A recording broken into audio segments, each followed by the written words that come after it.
पण या देशाचा पंतप्रधान रोज उठल्यापासून झोपेपर्यंत नुसता खोटा बोलतो, सतत खोटा बोलतो आणि धर्माची आणि जातीची अशी कडक गांजा पांजूर टाकली लोकांना।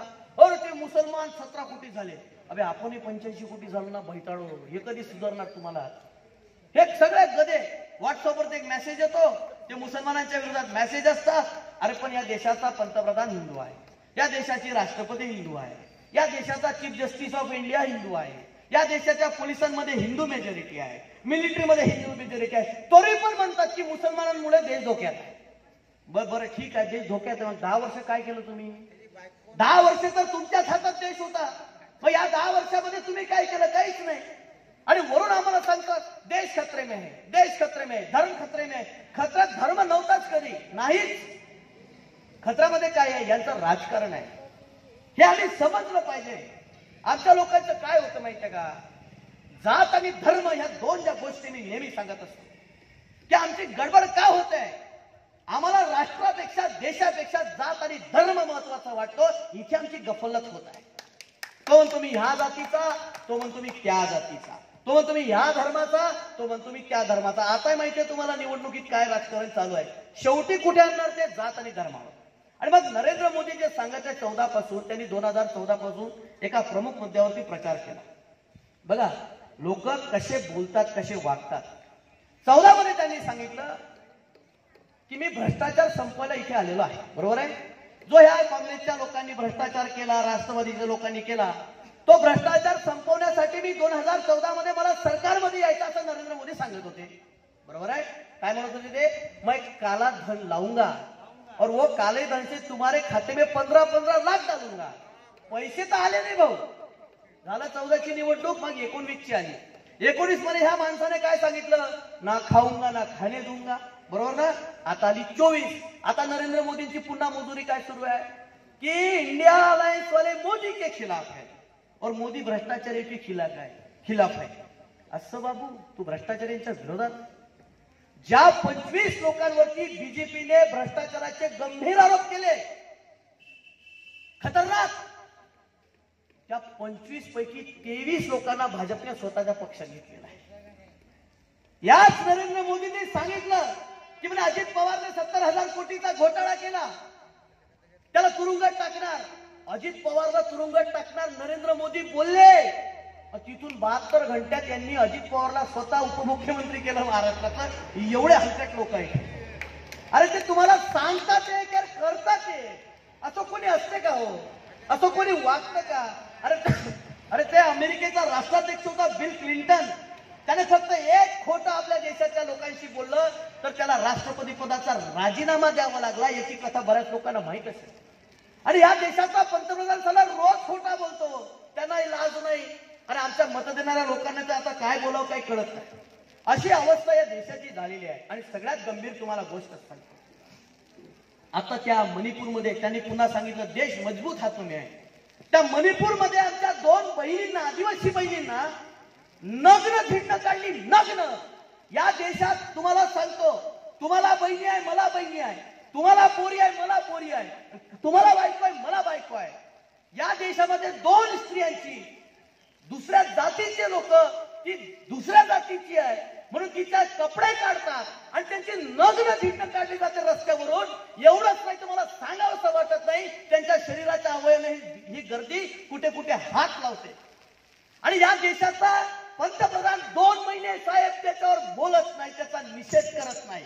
आणि हा वर तोंड आपटून सांगतो देश मजबूत हातो में, तुला लाज वाटते थोडीशी? आणि भाजपच्या नेत्यांना, कार्यकर्त्यांना लाज वाटते? त्याला मजबूत हात म्हणताना, त्याला शक्तिशाली म्हणताना? एक फालतू माणूस आहे, सांगतात देश मजबूत हातो में आहे। अरे नग्न धिंड काढली, ही अवस्था तुमच्या आमच्या आईसोबत, बहिणीसोबत झाली तर साला आपण काय करू? एक तर फाशी घेऊ, नाही तर बंदूक घेऊ।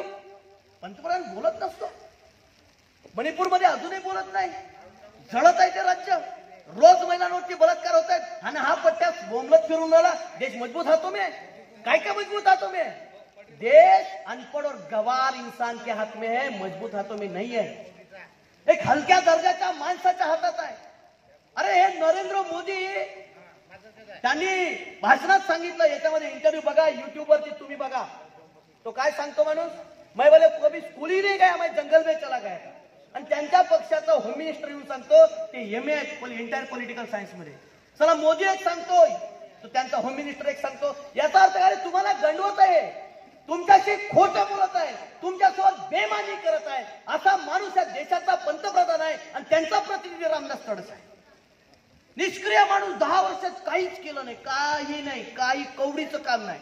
माझे त्यांचे चांगले संबंध आहे. एक पंचायत समिती लेवलचा माणूस आहे रामदास तडस. म्हणजे त्यांनी 10 वर्ष काय केलं, नुसतं कागद वाटले, तुम्ही घेऊन जा, तुम्ही घेऊन जा, तुम्ही घेऊन जा, तुम्ही घेऊन जा, फक्त कागद वाटले. आणि त्या कागदावरती सगळं तहसीलदार सुद्धा काम करत नाही, कोणीच ऐकत नाही, कोणी मोजत नाही. तुम्ही ते कॉल रेकॉर्डिंग, ऑडिओ रेकॉर्डिंग ऐकली का? त्या महाजन नावाचा एक सरपंच तडस साहेबांना फोन करतो आणि सांगतो, साहेब आपला तेली समाज 90% शेतीवर आहे आणि शेती बुडाली, सोयाबीन 4000, कापूस 6000. तुम्ही जिथे खासदार आहात, आमच्या जिल्ह्याचे खासदार आहात, तुम्ही आमचा प्रश्न दिल्लीत लावून धरला पाहिजे. तडस साहेबांचं उत्तर त्याच्यावर काय आहे, माया कोणीच ऐकत नाही. हे खासदाराचं वाक्य आहे. अरे मग काय तुम्ही काय आलूशिला जाता का दिल्लीत? कधी फोन केला विपिन पिसेला, साहेब कुठं आहे? पार्लमेंटरी बोर्डच्या मीटिंग मध्ये आहे. काय करतात तिकडे, झाडू मारतात. साहेब कुठं आहे? पार्लमेंट मध्ये आहे. काय करतात? साहेब कुठे आहे? बजेटच्या मीटिंग. अरे करतात काय तुझे साहेब जाऊन तिकडे? हायमॅकचे उद्घाटन, नाल्याचे, गटरचे, मूत्री घराचे उद्घाटन एवढं केलं माणसाने 10 वर्ष. तरी काही लोक म्हणतात खासदार पाहिजे. कसा पाहिजे?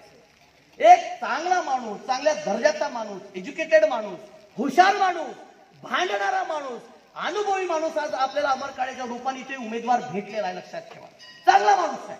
तुम्हाला जर जिल्हा मागे द्यायचा नसेल तर 100% या माणसाच्या पाठीमागे उभं राहा आणि कुठल्याही प्रकारचं मतविभाजन कृपा करून घेऊ नका. भावनिक होऊ नका. भावनिक केलं चाललं लोकांना जातीच्या नावाने. बीजेपी वाले स्वतः बाकीच्यांना, इतरांना शेवटच्या क्षणी फक्त जातीचं कार्ड वापरायला लावणार आहे. त्यांना माहिती आहे की जातीचं कार्डच रामदास तडस ते वाचू शकतात. पण लोक आता हुशार झालेले आहेत आणि ही काय लढाई मी सांगतो विधानसभेची नाही, तिकडे काय झक मारायची आपण. ही लोकसभेची निवडणूक आहे, हे राष्ट्र वाचवण्याची निवडणूक आहे. त्या निर्मला सीतारामन नावाच्या अर्थमंत्री आहेत भारताच्या, नरेंद्र मोदी सरकारच्या. त्यांच्या पतीचं नाव आहे वर्कला प्रभाकरन. त्यांनी परवाच्या दिवशी प्रेस कॉन्फरन्स घेतली आणि सांगितलं की म्हणजे जर नरेंद्र मोदींना या वेळेला मेजॉरिटी मिळाली तर 2029च्या देशामध्ये निवडणुका होणार नाही. ही गंभीर गोष्ट आहे. अरे जर निवडणुकाच होणार नाही तर तुमचं आमचं अस्तित्व काय, हे मी म्हणत नाही, काँग्रेस राष्ट्रवादीचा कार्यकर्ता म्हणत नाही, या देशाच्या अर्थमंत्र्यांचे पती म्हणतात, बिस्टर म्हणतात. म्हणून आपण या गोष्टीचा विचार केला. हे विखारी लोक आहेत, हे विकृत लोक आहेत. का? कारण यांचं देशाच्या स्वातंत्र्यासाठी कवडीचाही यांचं योगदान राहिलेलं नाही. खोटं बोलायचं, रेटून बोलायचं आणि तुम्हाला फक्त आमच्या पोरांना धर्मांध केला चालला. आमचे पोरं धर्मांध केले यांनी, जातीवादी बनवले आमची पोरं. आज बीजेपीला फक्त 4 प्रकारची लोक मतदान करणार. मी तुम्हाला सांगतो, माझा जो अभ्यास आहे भाजपविषयी आणि त्यांच्या मतदारांविषयी तो असा आहे.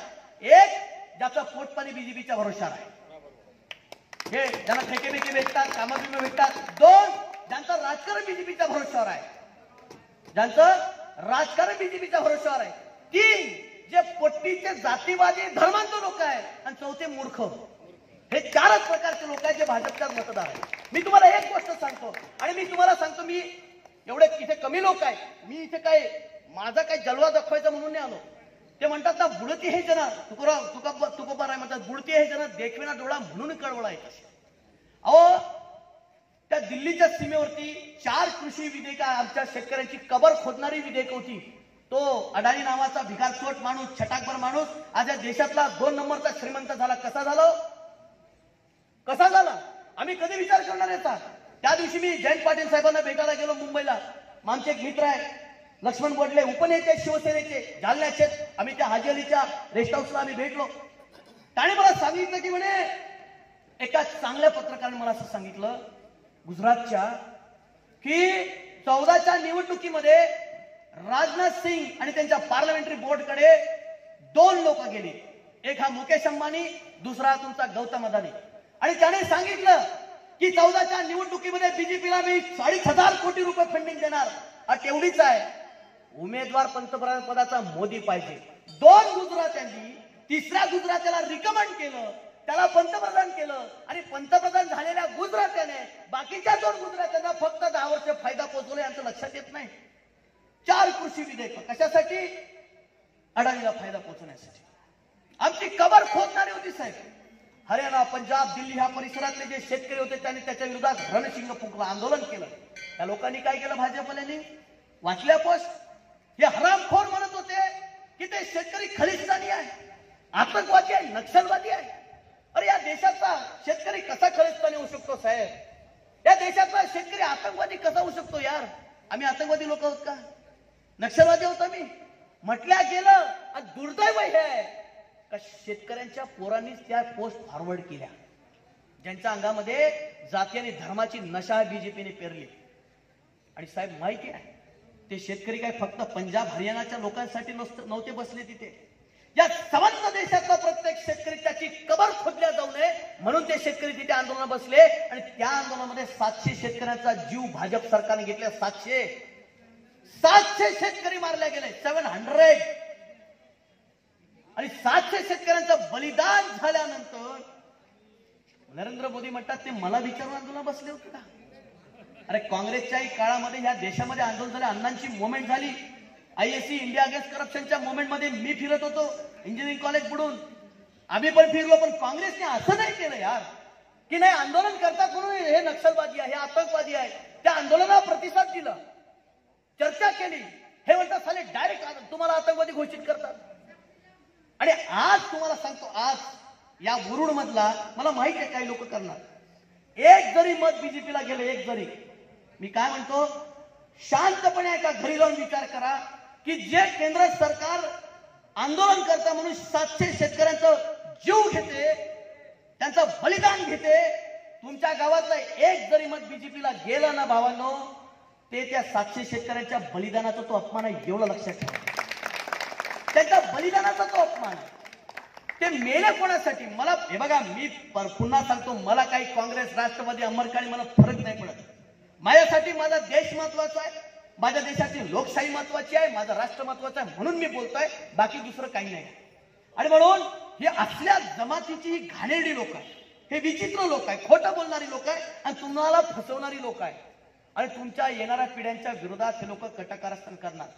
तुम्ही बघा, नरेंद्र मोदीला शेतकरी म्हटलं का ते डोळेच वटारतात. कोणालाही विचारा, तुम्ही जे काही नेत्या भाजपच्या लोकांना विचारा, खासदारांना विचारा. रामदास तळसे स्वतः मान्य केलं की नरेंद्र मोदी ऐकूनच घेत नाही शेतकऱ्यांचे प्रश्न. नाना पटोले खासदार होते, सिटिंग होते, का राजीनामा दिला? नाना भाऊंना मागे आम्ही नागपूरला भेटलो ते सांगत होते, शेतकरी म्हटलं का मोदी डोळेच वटारतो, त्याला मोठं म्हणे एनर्जी आहे शेतकरी. म्हटलं कशी राहणार नाही, तो गुजराती व्यापारी आहे, त्याला शेतकऱ्यांशी प्रेम कसं राहील यार? हे साधी गोष्ट आहे. ह्या जर गोष्टी आम्हाला समजणार नसेल तर आम्ही आमच्यासारखे मूर्ख आम्ही आहोत. आणि म्हणून ही लोक आपली नाही. हे भाजपचे कार्यकर्ते वगैरे होते आपले लोक, हे जे नेते आहेत भाजपचे, हे आपले नाही. हे ओबीसी, SC, STच्या विरोधात आहेत. तुम्हाला बघा, द्रौपदी मुर्मूंना यांनी राष्ट्रपती केलं ना, आदिवासींना मेसेज दिला की बघा तुमच्या जातीच्या बाईला आम्ही राष्ट्रपती केलं. अवस्था काय केली त्यांची? त्या पदाची तर गरिमा ठेवायची. राम मंदिराचं उद्घाटन बाबू एकटाच, नवीन पार्लमेंटचं उद्घाटन बाबू एकटाच. कुठे एकटाच फिरते हा? कोणीच नको याला. अरे म्हणजे ती महिला आदिवासी आहे म्हणून तिचा काय तू अपमान करणार काय? मग बसवलं कसाल त्या पदावर? त्याच्या आधी त्या यांना बसवलं, काय नाव त्यांचं, जुने राष्ट्रपती रामनाथ कोविंद, त्यांना सांगितलं म्हणजे दलित को राष्ट्रपती बनवा, त्यांची काय अवस्था केली? म्हणजे तुम्हाला फक्त दाखवण्यासाठी, चित्र उभं करण्यासाठी, तुम्हाला खुश करण्यासाठी अशा प्रकारचे उद्योग लोक करतात. आणि एक सांगतो, यांची खासियत काय आहे? हे साले एवढे बंडल आहे, रामाचं नाव घेतील, रामाचा विचार घेणार, गांधीचं नाव घेतील, गांधीचा विचार घेणार, भगतसिंगचं नाव घेतील, भगतसिंगचा विचार नाही घेतील, आणि भारत माता की जय म्हणतील, पण काम देशद्रोहाचे करतील. अजून एक सांगतो, याचं राजकारण सांगतो, 2 मिनिट आहे ना. याने आपल्याला सांगितलं गाय हमारी माता आहे. आपलेच लोकांच्या 2-4-7 मिनिट आहे. काय सांगितलं आपल्याला शेतकऱ्याच्या पुराणा बीजेपीने? गाय हमारी माता आहे सांगितलं ना. यांना विचारा, भामट्यो, तुमच्या ह्या RSS वाल्यांच्या घरात कधी होती बे गाय? म्हणा, यांच्या घरात गाय कधी होती? गाय आमच्या घरात होती ना, हजारो वर्षापासून होती. आमची माय, आजी, पणजी त्या गायची पूजा करायची. माझ्या आजी, मी तर लहानपणापासून बघितलं, माझी आजी गायला रोज नैवेद्य घालायची. आज पण माझी आई रोज नैवेद्य घालते. आज आम्ही शेतकरी खटकाला गाय विकत नाही. यांनी आम्हाला सांगितलं गाय तुम्हारी माता आहे. कुणी? यांनी. कोणाला सांगाव? आम्हाला सांगितलं, आम्ही ऐकलं, आमच्या पोट्ट्याने बैठाळाने फॉरवर्ड सुद्धा केल्या. ठीक आहे, आता बीजेपीने नीट ऐका काय म्हणतो, हे इलेक्शन कमिशनवर रेकॉर्ड करत आहे. हे मी खोटं बोलणार नाही, हे उद्या माझ्यावरती गुन्हा दाखल करतील. बीजेपीने गाईचा मांस बीफ निर्यात करणाऱ्या कंपनीकडून पैसे घेतले. आता बोला हे साले किती हरवले असतील. आम्हाला सांगतात गाय तुम्हारी माता आहे, गाय आमच्याच घरात, आणि साला गाईचा मांस निर्यात करणाऱ्या कंपनीकडून पैसे घेतात. याला एक घाणेरडी शिवी ग्रामीण भागामध्ये, पण मी ते देणार नाही, मी देणार नाही ती शिवी. हे इतके साले बंडल लोक आहेत, इतके बोगस लोक आहेत. कारण काय आहे, मुफ्त में मिली आजादी है. यांनी स्वातंत्र्यासाठी काही केलं नाही, लोकशाहीसाठी काही केलं नाही. पण जीव आमचा दुखायला पाहिजे ना, पिढ्या आमच्या बर्बाद होणार आहे. अरे आमचा आवाज कोण उचलत असतो लोकशाहीमध्ये? दोन लोक, एक अपोजिशन विरोधी पक्ष आणि दुसरा मीडिया. अपोजिशन विरोधी पक्षाच्या मागे यांनी ईडी सीबीआय लावून तुमचा विरोधी पक्ष खतम केला. अरे विरोधी पक्ष त्याच्या स्वार्थासाठी का होईना, पुन्हा सरकारमध्ये येण्यासाठी का होईना, तरी तुमचा आवाज उचलत असतो तो, की शेतकऱ्याला हमीभाव भेटला पाहिजे, आत्महत्याग्रस्त शेतकऱ्यांना नाही भेटलाय, याच्यासाठी तो प्रयत्न करत असतो. आणि दुसरा असतो मीडिया. आज तुमचा मीडिया यांनी विकत घेतलेला आहे. बोलत नाही मीडिया तुमच्या बाजूला. दिवसभर हिंदू मुसलमान राम मंदिर, आता ते पुन्हा नवीन कुठलं तरी मशीद काढली ज्ञानवापी, म्हणजे तुम्हाला फक्त मंदिर मस्जिद मध्ये यांना गुरफटून ठेवायचं आहे आणि या देशावरती राज्य करायचं आहे, एवढं लक्षात ठेवा. आणि म्हणून ही घाणेरडी लोक आहे, भाजप ही जी जमात, ही जी औलाद आहे, हे साले नीच लोक आहे. मी कार्यकर्ते म्हणत नाही की आपले हे जे नेते आहे, यांची जी संस्कृती आहे, यांचा जो विचार आहे, तो मनुचा विचार आहे, जो मनुचा विचार आहे, ही यांची संस्कृती आहे. आणि ह्या संस्कृतीचे लोक हे तुमचे आमचे होऊ शकत नाही. आपण इथे मेजॉरिटी ओबीसी एससी एसटी लोक आपली लोक आहेत, तुमचे लोक हे नाही होऊ शकत. ओबीसीचं राजकीय आरक्षण कोणी घालवलं? यांनी. धनगर आरक्षण दिलं का? नाही. मराठा आरक्षण दिलं का? नाही. हे देणार सुद्धा नाही. त्याचं कारण सोप आहे, आमचे लोक बावळट झाले, त्यांना समजत नाही. आरएसएसची आणि बीजेपीची मूळ भूमिका ही आहे की आरक्षण हटाव. तुम्हाला आरक्षण कसं देईल? कारण तुम्ही ओबीसी, तुम्ही कुणबी, तेली, माळी, धनगर, काय बौद्ध, मातंग, जे असेल ते लोहार, कुंभार, सुतार, जे काय असेल तुम्ही जेवढे आज काही जे आहात ना, ते आरक्षणामुळे आहात. जे काही तुम्हाला आरक्षण मिळतं ना शिक्षणामध्ये, नोकऱ्यांमध्ये, त्या आरक्षणामुळे तुमचं अस्तित्व आहे. पण यांना हे अस्तित्व, तुमचं प्रगती डोळ्यात खुपून राहिली, ते नको आहे. आणि त्यासाठी यांना या देशात सत्ता, अरे खुले सांगतात ते आम्हाला राज्यघटना बदलवायची, खुले. पण म्हणून माझी विनंती आहे, वोटिंगचा बटवारा नका होऊ. लोक भावनिक करणार तुम्हाला जातीच्या नावाने, आपापल्या जातीच्या नावाने येणार. नाही नाही, आपल्या जातीची ताकदच दाखवायची. म्हणजे अबे का विधानसभा होय का ते ताकद दाखवायसाठी? का जिल्हा परिषद? नाही नाही, आपल्या जातीची कशासाठी? ही राष्ट्राची निवडणूक आहे, हे देशाची लोकशाही संविधान वाचवणारी निवडणूक आहे, देशाचं भविष्य घडवणारी निवडणूक आहे. एवढं फक्त डोक्यात ठेवा. नाही तर भगतसिंग असं म्हणतो की समज जाओ हिंदुस्तान वालो. भगतसिंग काय म्हणतो? समझ जाओ हिंदुस्तान वालो, कयामत आने वाली है, न समलोगे तो मिट जाओगे, तुम्हारी दास्तां तक ना रहेगी दास्तानों में, तुम्हारी दास्तां तक ना रहेगी दास्तानों में. अरे भगतसिंग तर आज जिवंत असताना यांना गोळ्यात घातल्या असत्या, दुसरं काहीच केलं नसतं. क्योंकि मैं तो भगतसिंग का बंदा हूं, मुझे सिर्फ भगतसिंग समजता है. त्याने गोळ्या घातल्या असत्या ना, तो चूप नसता बसला, त्याने नसतं सहन केलं. हे जे चाललंय ना नंगा नाच, त्याने नसता सहन केला. साहब मैं तो वो कहता है, साहब मैं चांद सितारों की बस्ती में रहता हूं, मैं चांद सितारों की बस्ती में रहता हूं, मगर जमी की मसाइल का ख्याल है, कैसे उतरेगा निवाला हलक के नीचे, खेतों में जलती हुई लाशों का सवाल है, खेतों में जलती हुई लाशों का सवाल है. एवढं डोक्यात ठेवायचं. आणि आपण शेतकरी आहोत, आपल्याला पहा, आपलं जर समजा बियाणं बोगस निघालं, आपण शेती करणं सोडतो का? काय बदलवतो? बियाणं बदलवतो. काय बदलवतो? हे बियाणं बदलायची वेळ आता आलेली आहे. आणि हे बियाणं भाजपचं आहे, जे उगवलंच नाही, जे बस्तर होतं, जे नापीक होतं, ते बियाणं बदलायची आज वेळाची. बियाणं पहिलं बदलवा, नाहीतर तुमची शेतकऱ्याची कबर तो खोदल्याशिवाय राहणार नाही. ठीक आहे, एवढंच या ठिकाणी बोलतो. वेळ झालेला आहे, ठीक आहे ना? हा, एवढंच या ठिकाणी व्यक्त करतो. मला उशीर झाला त्यासाठी पुन्हा एकदा दिलगिरी व्यक्त करतो. आयोजकांचे या ठिकाणी मला बोलवलं, माझा सन्मान केला, तुम्ही ऐकून घेतलं, त्यासाठी तुमचं देखील आभार व्यक्त करतो.